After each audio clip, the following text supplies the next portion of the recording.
Another question? One very short question. Thank you for your honesty and thank you for the information. I find it's extremely interesting. My question is on racism. And this came out as being a reason or an element that might have contributed to the refusal, that there might have been bias. So I'd like to hear you speak to this. Thank you. This is something within the department that we have to look at. We have to look at our policies and our programs and the ways that we operate within the government and our department. There's this systemic racism within our organizations. We're going to look at why.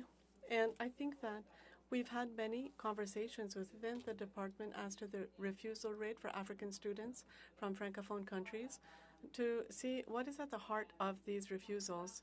Sometimes we might look at some systems or some processes within legislation. I think that this double intention is something that has to be looked at closely. If someone cannot demonstrate that they're going to leave the country at the end of their studies, an agent can technically say, they're not convinced that it's temporary. So this presents a challenge. So perhaps it's not racism on behalf of an individual, but rather systems.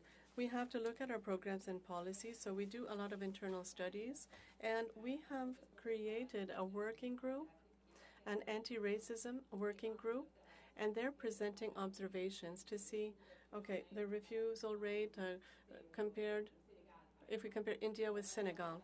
And we're looking at this continually. So these are not easy conversations, especially for people who are working within the departments. It's important to recognize that improvement needs to be done. We have to start looking at this and questioning. And it's not limited to people. There are systems. If we look at screening systems, artificial intelligence, IT, if we are looking at this, we'll have to see what biases exist within the systems themselves. I have to say that these are conversations. It's a departmental culture. At some point, we had a visit to some African offices to say, well, perhaps the risk level that we're taking as an individual risk, as a signing agent, maybe we can improve our tolerance for risk and see how we can do things differently. And just with these conversations with our team, we saw a change. We saw a change in the rates. So I think that we need to have sustained conversations, and we realize that this is important as an organization. Thank you.